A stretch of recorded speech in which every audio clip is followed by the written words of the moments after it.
Good morning everyone, my name is Dimple Kaur और ये मेरा यूट्यूब का थर्ड वीडियो है। जैसे हम सब जानते हैं 2025 बस ख़त्म होने वाला है। हमारे पास सिर्फ 45 डेज़ बचे हैं। सो मैं ये चाहती हूँ कि हम इन 45 डेज़ में सक्सेस के पीछे ना भागें, हम एक दौड़ सेटिस्फैक्शन के लिए लगाएं। एक ऐसी जर्नी तय करें जहाँ पर हम अपने रिग्रेट के ऊपर जीत हासिल कर लेंगे। रिग्रेट, वो रिग्रेट जो हमारे दिल के एक कोने में ना छुपा हुआ होता है। बहुत बार हमें ये फील होता है, यार काश मैंने उस वक्त ये बोला होता, काश मैं उस वक्त रुक गया होता, काश मैं उस वक्त किसी को रोक लिया होता, काश मैंने उस वक्त किसी को समझाया होता, या फिर काश मैंने उस वक्त खुद को समझाया होता। तो जैसे हर रात के बाद दिन आता है ना, तो हर इंसान को सेकंड चांस मिलता है। तो मैं बस ये चाहती हूँ कि ये जो लास्ट हमारे पास 45 डेज़ बचे हैं, इसमें हम खुद को एक सेकंड चांस दें। बहुत बार हमारे साथ ऐसा होता है, मेरे खुद के साथ भी ऐसा होता है। मुझे लगता है कि मैं वीडियोस बना सकती हूँ, मुझे लगता है कि मेरे अंदर इतनी पोटेंशियल है, मेरी थिंकिंग अच्छी है, मेरे थॉट्स जो हैं वो पावरफुल हैं और मैं लोगों के साथ कनेक्ट कर सकती हूँ।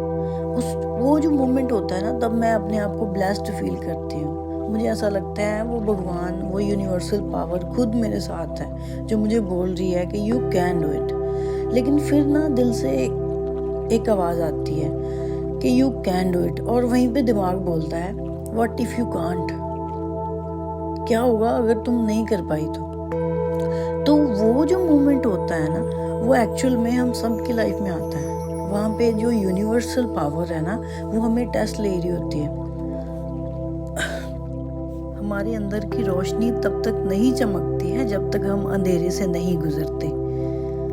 तो इसलिए ये ज़रूरी होता है हमारी लाइफ में। और दुनिया की कोई भी चीज़, कोई भी बात हमारे ऊपर कभी भी हावी नहीं हो सकती जब तक हम अंदर से शांत हैं।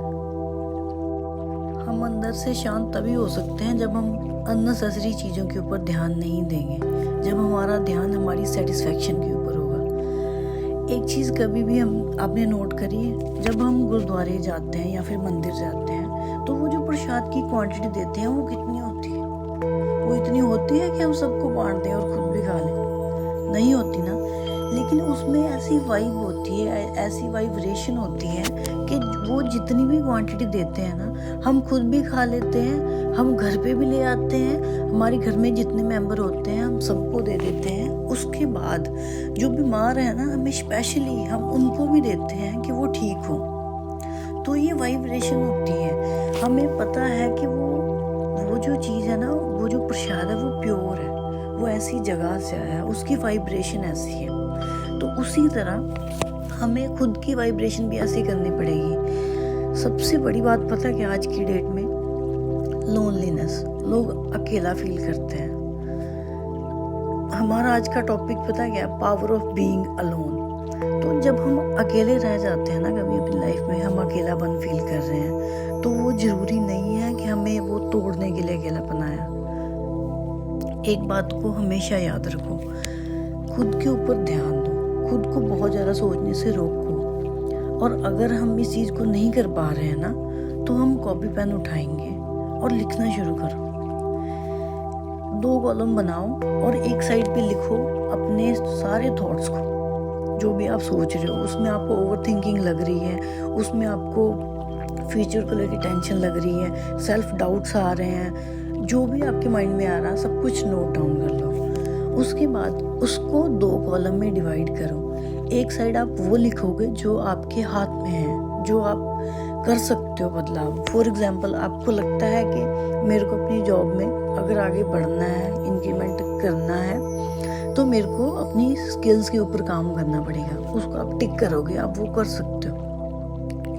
ऐसे ही आपको जो लगता है ना कि जो आपके हाथ में है, उसको आप टिक करो। जो आपको लगता है ना कि आप नहीं कर सकते हो, फॉर एग्जाम्पल, अगर आपकी आवाज़ अच्छी नहीं है और लोग आपको बोलते हैं, वो आपके हाथ में नहीं है। आपकी लुक्स अच्छी नहीं है, आपका रंग काला है और लोग आपको बोल रहे हैं, तो वो आपके हाथ में नहीं है। उस पर आप क्रॉस करोगे। जब उसके पे आप क्रॉस करोगे ना, तो वो आपने क्रॉस करा है यूनिवर्स के लिए, वो भगवान के लिए, क्योंकि उन्होंने हमें बनाया है, उन्होंने हमारी जैसी भी क्रिएशन करी है ना वो बेस्ट है।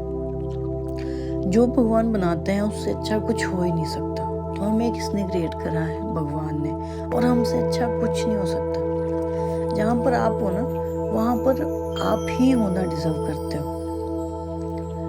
आपके पेरेंट्स के अगर आप बच्चे हो ना और आप काले हो, भद्दे हो, छोटे हो, लंबे हो, आपके पास कम्युनिकेशन स्किल्स हैं या नहीं, या आपने लाइफ में कुछ अचीव करा या नहीं करा, तो आपके माँ बाप को आप ही चाहिए, आप जैसे भी हो। तो आपकी वैल्यू आपकी ही है। उसी तरह हमें भी अपनी लाइफ में हमारी वैल्यू समझनी पड़ेगी। हम जो है ना वो हम ही हैं। एक बात ना हमें हमेशा याद रखनी है कि हम कितने भी अच्छे क्यों ना बन जाएं, लोग हमसे भी अच्छा ढूंढने में लगे रहेंगे। तो इसीलिए हमें किसी के लिए अच्छा नहीं बनना, हमें किसी को नहीं बताना कि हम कितने अच्छे हैं। हमें सिर्फ अपने आप को सेटिस्फाइड करना है। हमें पता होना चाहिए, हमारे पेरेंट्स को पता होना चाहिए कि हम कितने अच्छे हैं। जब हम लोगों को वैल्यू देना कम कर देंगे ना, लोगों को वैल्यू देना इन द सेंस कि हमें किसी की बात से फ़र्क पड़ रहा है, कोई हमें आगे कुछ भी बोल रहा है और हम उसके बारे में बैठ के 1 घंटा 2 घंटा बैठ के सोच रहे हैं, वो उस चीज़ से हमें निकलना है।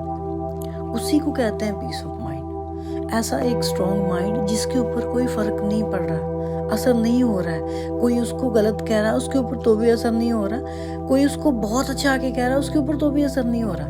वो चुपचाप अपना काम कर रहा है, उसे अपनी वैल्यू पता है। एक बहुत अच्छी बात है, एक बहुत अच्छी लाइन है, प्लीज़ सुने। जिन्हें इस जहान नूं सिरजिया है उन्हों पता है दुखां परेशानियां दा, उन्हों खबर है तेरे मुनाफियां दी ते उन्हों फिक्र है तेरियां हानियां दा।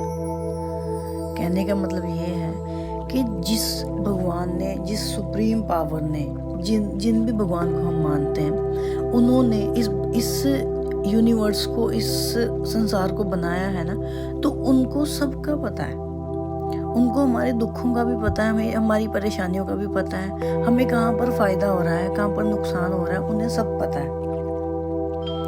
तो हमें सिर्फ सेटिस्फाइड रहना है, हमें ग्रेटफुल रहना है बस। और हम अपनी जो हमारा गोल है उसको हम अचीव कर लेंगे।